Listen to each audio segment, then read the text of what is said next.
तो दोस्तों आज के इस एक्सप्लेनर में हम सीधे एक ऐसे जियोपॉलिटिकल भूकंप की बात करने वाले हैं जिसने पूरी दुनिया को हिला कर रख दिया। हम बात कर रहे हैं अमेरिका और ईरान के उस भयंकर टकराव की जिसने रातों रात इंटरनेशनल डिप्लोमेसी की तस्वीर ही बदल दी। ये सिर्फ दो देशों की लड़ाई नहीं थी, बल्कि इसका असर एक ग्लोबल शॉकवेव की तरह हुआ। तो चलिए इस वॉर रूम में चलते हैं और डिकोड करते हैं कि आखिर ये सब हुआ कैसे। ओके, तो इस पूरे क्राइसिस को हम 5 हिस्सों में समझने वाले हैं। पहले देखेंगे इस टकराव का मेन सेंटर यानी एपिसेंटर, फिर अमेरिका और यूरोप के बीच टूटता हुआ भरोसा, यूरोप की इकोनॉमी पर इसका असर, गल्फ देशों की सिक्योरिटी टेंशन और आखिर में कैसे दुनिया भर के गठबंधन या अलायंस पूरी तरह से बदल रहे हैं। चलिए शुरू करते हैं। सबसे पहले बात करते हैं उस जगह की जहां से ये सब शुरू हुआ, यानी इस टकराव का एपिसेंटर। जब ये तनाव थोड़ा कम हुआ तो धुआं छटने के बाद जो तस्वीर सामने आई ना, वो वाकई हैरान करने वाली थी। दोनों ही तरफ भारी नुकसान हुआ, लेकिन वो नुकसान एक दूसरे से बिल्कुल अलग था। अगर अब नुकसान की बात करें तो ईरान का जो नुकसान हुआ वो हमें साफ साफ दिखाई देता है, जैसे मिलिट्री और इंफ्रास्ट्रक्चर की तबाही। लेकिन दूसरी तरफ अगर हम अमेरिका को देखें तो एक्सपर्ट्स का मानना है कि अमेरिका को जो नुकसान हुआ है वो कहीं ज्यादा गहरा है। उनका कोई बिल्डिंग नहीं गिरा, बल्कि उनकी कूटनीतिक साख, उनका ग्लोबल इमेज और उनका रेपुटेशन बहुत बुरी तरह से डैमेज हुआ है। ईरान के नुकसान को अगर थोड़ा और करीब से देखें तो उन्हें बहुत बड़ा और सीधा मिलिट्री लॉस हुआ है। उनका जो टॉप कमांड स्ट्रक्चर था वो लगभग बिखर गया, बड़े बड़े इंफ्रास्ट्रक्चर तबाह हो गए और सबसे बड़ी बात, उनका जो न्यूक्लियर प्रोग्राम था ना, वो सालों पीछे चले गया। मतलब ये सब एकदम फिजिकल और सामने दिखने वाले नुकसान हैं। लेकिन वहीं अमेरिका की बात करें तो डेटा हमें एक बिल्कुल अलग ही कहानी बताता है। एक भरोसेमंद ग्लोबल सिक्योरिटी पार्टनर के तौर पर अमेरिका की जो रेटिंग थी वो एकदम से धड़ाम हो गई। मतलब दुनिया भर के एनालिस्ट ये मान रहे हैं कि इस पूरे क्राइसिस को जिस तरह से हैंडल किया गया, उसने अमेरिका की ग्लोबल लीडरशिप की साख पर एक बहुत बड़ा सवालिया निशान लगा दिया है। अब यहां से हम थोड़ा यूरोप की तरफ चलते हैं और बात करते हैं घटते हुए भरोसे की। अमेरिका और उसके जो सबसे पुराने नाटो सहयोगी हैं, उनके बीच ये दरार कैसे आ गई। अब ये जो डिप्लोमैटिक रिश्ते बिगड़े ना, ये देखना बहुत दिलचस्प है। सिर्फ जर्मनी का ही उदाहरण ले लीजिए। हुआ ये कि जर्मन चांसलर ने अमेरिका के कुछ फैसलों की बस हल्की सी आलोचना कर दी थी, और इसके जवाब में अमेरिका ने क्या किया, सीधे अपने 5000 सैनिकों को वहां से वापस बुलाने की धमकी दे दी। इतना ही नहीं, जर्मनी में टॉमाहॉक मिसाइल तैनात करने का जो प्लान था उसे भी रोक दिया। मतलब सोचिए, सिर्फ एक छोटी सी आलोचना और दशकों पुराना रिश्ता धड़कने लगा। और बात सिर्फ जर्मनी तक ही नहीं रुकी। जब इस क्राइसिस के दौरान अमेरिका ने मदद मांगी तो बाकी देशों का रिएक्शन लिटरली चौंकाने वाला था। यूनाइटेड किंगडम, जो अमेरिका का इतना पक्का दोस्त है, उसने अपने मिलिट्री बेस इस्तेमाल करने से साफ मना कर दिया। उधर फ्रांस ने भी अपनी नेवल सपोर्ट देने से इनकार कर दिया। दशकों पुराने सहयोगियों का ऐन मौके पर इस तरह मुंह मोड़ लेना, ये पश्चिमी गठबंधन के इतिहास में कोई छोटी मोटी बात नहीं है। इन सब घटनाओं ने यूरोप में एक बिल्कुल ही नई सोच को जन्म दे दिया है। वहां के डिप्लोमैट्स अब ये महसूस करने लगे हैं कि अमेरिका अब हम पर एक बोझ बनने लगा है। जरा सोचिए, जिस देश को हमेशा से सिक्योरिटी की सबसे बड़ी गारंटी माना जाता था, आज उसी देश को यूरोपीय देश एक संभावित रिस्क या कहें कि एक जियोपॉलिटिकल लायबिलिटी के तौर पर देख रहे हैं।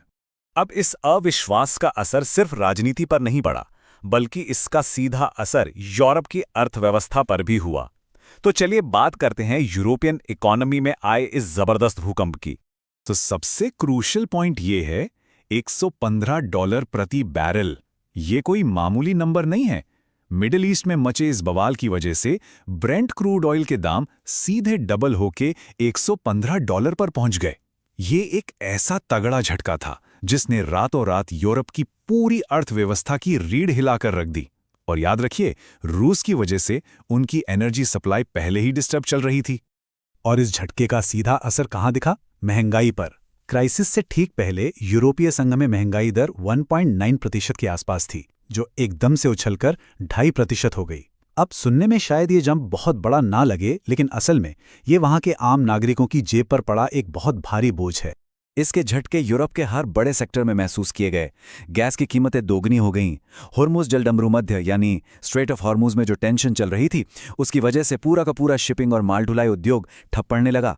और आसमान छूते ईंधन के दामों में कमर्शियल एयरलाइंस का तो जैसे दम ही निकाल दिया। मतलब एक जियोपॉलिटिकल क्राइसिस और पूरा का पूरा फाइनेंशियल सिस्टम डगमगा गया। यूरोप से अब हम अपना फोकस वापस गल्फ देशों यानी खाड़ी देशों की तरफ शिफ्ट करते हैं और देखते हैं कि वहां सिक्योरिटी को लेकर क्या नए सवाल खड़े हो रहे हैं। इस घटते भरोसे को समझने के लिए ना यूएई के फुजैरा पोर्ट वाली घटना को देखना बहुत जरूरी है। जब यूएई के इस बेहद अहम ऑयल पोर्ट पर हमला होता है तो भारत जैसे देश तुरंत सामने आते हैं और इसकी कड़ी निंदा करते हैं। लेकिन अमेरिका का रिएक्शन एकदम हैरान करने वाला था। उन्होंने अपने सीज फायर को बचाने के लिए इतनी बड़ी घटना को एकदम डाउन प्ले कर दिया, मतलब उसे कोई खास अहमियत ही नहीं दी। सहयोगी देशों के रिएक्शन में ये एक बहुत ही साफ और बड़ा विरोधाभास था। और बस इसी एक घटना ने बहुत कुछ बदल कर रख दिया। खाड़ी देशों ने पश्चिमी देशों की जो सिक्योरिटी अम्ब्रेला है उस पर अपनी दशकों पुरानी निर्भरता पर गंभीर सवाल उठाने शुरू कर दिए। भाई सीधी सी बात है, जब आपके किसी करीबी सहयोगी पर हमला हो और उसका सबसे बड़ा रक्षक ही उसे सीरियसली ना ले, तो ये सवाल उठना लाजमी है कि क्या जिन पर हम आंख मूंद कर भरोसा कर रहे हैं वो वाकई हमारे साथ खड़े भी हैं या नहीं। तो अब इन सब चीजों को मिलाकर एक बड़े नजरिए से देखते हैं। ये जो अलायंस टूट रहे हैं, गठबंधनों में जो ये दरार आ रही है, इसका आखिर दुनिया पर क्या असर हो रहा है। यहीं से शुरुआत होती है एक बिल्कुल नए कॉन्सेप्ट की, जिसे सिक्योरिटी ऑटोनॉमी या सुरक्षा स्वायत्ता कहा जा रहा है। इसका सीधा सा मतलब है विदेशी सुपर पावर्स पर अपनी निर्भरता को खत्म करना और अपना खुद का एक इंडिपेंडेंट डिफेंस सिस्टम खड़ा करना। यूरोपियन और खाड़ी देश, जिनका पुराने पश्चिमी सुरक्षा ढांचे से पूरी तरह से मोहभंग हो चुका है, अब बहुत तेजी से इसी नए टारगेट की तरफ आगे बढ़ रहे हैं। ये बहुत बड़ी बात है। पश्चिमी सुरक्षा का जो ढांचा था, जिसे कभी अभेद्य माना जाता था, मतलब जिसे बड़े बड़े सुपर पावर भी हिला नहीं पाए थे ना, वो आज खुद भीतर से ही दरक रहा है। और सबसे खास बात यह है कि ये बाहर से हुए किसी हमले का नतीजा नहीं है, बल्कि आपस के अविश्वास और गलत फैसलों का सीधा सीधा नतीजा है। तो इस पूरे एक्सप्लेनर के बाद एक बहुत ही बड़ा और गहरा सवाल हमारे सामने खड़ा होता है। क्या एक तरफा या यूनिपोलर पश्चिमी सुरक्षा का युग अब हमेशा के लिए खत्म हो चुका है? क्या हम एक ऐसी दुनिया की तरफ बढ़ रहे हैं जहां कोई किसी पर भरोसा नहीं करेगा और हर देश अपनी सुरक्षा के लिए बिल्कुल अकेला खड़ा होगा? इस बारे में जरूर सोचिएगा। फिलहाल के लिए बस इतना ही।